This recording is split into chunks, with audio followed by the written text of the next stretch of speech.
బాల్కనీలో మనకి మార్బల్ అది అన్టైడీగా అయిపోతుంది. సో దానికి ప్రివెంట్ చేయడానికి మనం ఏమైనా చేయొచ్చా? తప్పకుండా. మామూలుగా మనం నేలపైన పెట్టే పాట్స్ కంటే కొంచెం ఎక్కువ జాగ్రత్తలు తీసుకోవాల్సి ఉంటుంది. ఒకటి ఏంటి అంటే దీనికి ఈ పాట్ వేడెక్కుతుంది, దానివల్ల మట్టి వేడెక్కుతుంది. సో బై ఛాన్స్ మనం ఎక్కువ నీళ్లు పోసేస్తే ఆ నీళ్లతో పాటు బురదలాగా మట్టి కింది కారిపోయే ఛాన్స్ ఉంది. సో ఇవన్నిటికీ కలిపి ఒక సొల్యూషన్ ఉందన్నమాట. ఎండు కొబ్బరి పీచు ఉంటుంది కదా, దాన్ని వాడాలన్నమాట. మామూలుగా ఇంట్లో కొబ్బరికాయ కొట్టిన తర్వాత ఎండిపోయిన పీచుని లూజ్గా చేసైనా దీంట్లో బెడ్ లాగా పరవచ్చు. లేదు ఎక్కువ నంబర్ ఆఫ్ హ్యాంగింగ్ పాట్స్ చేసుకోవాలి, ఎక్కువ కావాల్సి వచ్చేటప్పుడు మాత్రం మనం షాప్స్లోకి వెళ్ళి ఎక్కడైతే కోకో పీట్ దొరుకుతుందో విత్తనాల షాప్స్లో కోకో పీట్ వాళ్ళు కోకో ఫైబర్ అని ఈ ఉత్తి పీచుని కూడా ఇస్తారు. మామూలుగా కాయర్ బెడ్స్లో ఎలా అయితే కాయర్ వాడతారో కోకోనట్ది, అలా ఈ ఫైబర్ కూడా కోకో ఫైబర్ కూడా వాడతారనమాట. ఆ పీచుని మనము ఒక ఇన్సులేషన్ లేయర్ లాగా వేసుకొని ఆ తర్వాత మామూలుగా ఎలా అయితే మనం డ్రైనేజ్ హోల్స్ సన్న కంకర లేకపోతే కొంచెం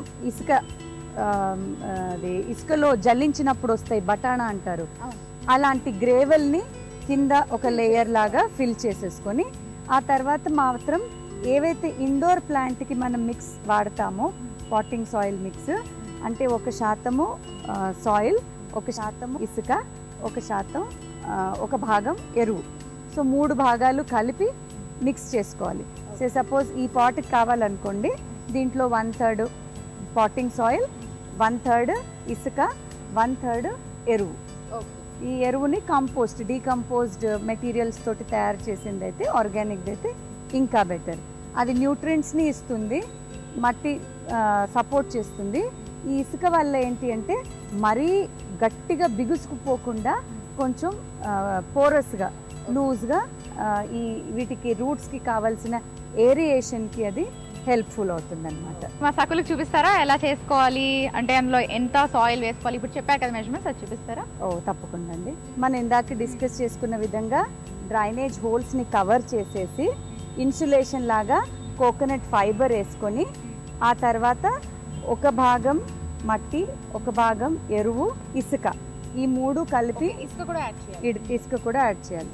ఈ 3 కలిపి హాఫ్ వరకు పాట్ ఫిల్ చేసుకున్న తర్వాత మనకి ఇలా నిండుగా ఉన్న ఏదైతే మొక్క ఉందో దాన్ని డిస్టర్బ్గా, ఇది మరీ డెలికేట్గా ఉంటుంది. సో మేబీ ఫస్ట్ మనం వీటి హ్యాంగర్స్ తీసేసి ఈ మళ్ళీ మొక్క నాటుకున్న తర్వాత మనం వాటిని క్లిప్ చేసేయచ్చు.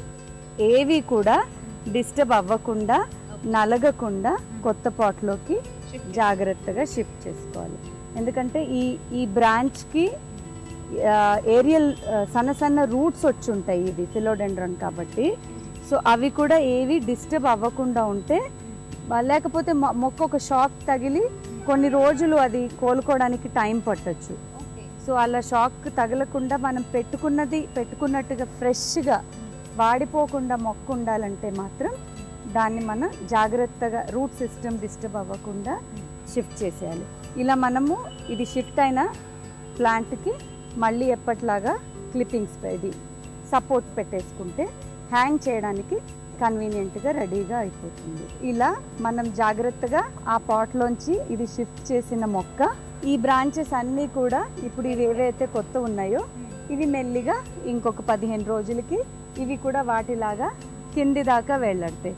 సో మనం ఇలా వీటిని పైన ఏదన్నా హుక్కి కానీ లేకపోతే బాల్కనీస్లో ఫ్యాన్స్కి వాటికి ఎలా అయితే హుక్స్ చేస్తారో అలా చేసిన వాటికి కానీ హ్యాంగ్ చేస్తే చాలా అందంగా కనిపిస్తాయి. ఓకే. అండ్ ఇది కూడా మనకి ఇండోర్ ప్లాంట్ కాబట్టి ఏమైనా ఫంగస్ కానీ పెస్ట్స్ కానీ వచ్చే ఛాన్సెస్ ఉన్నాయా? ఉత్తి రూట్స్కి మాత్రం మనం ఫంగిసైడ్ వేసుకోవాలి.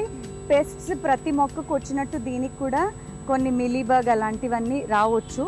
సో అది ఇన్ఫెక్ట్ అయినప్పుడు దానికి తప్పకుండా మెడిసిన్ వాడాల్సిందే. ఎందుకంటే ఇది కొంచెం డెలికేట్గానే ఉంటాయి ఈ ఫిలోడెండ్రాన్ మొక్కలు.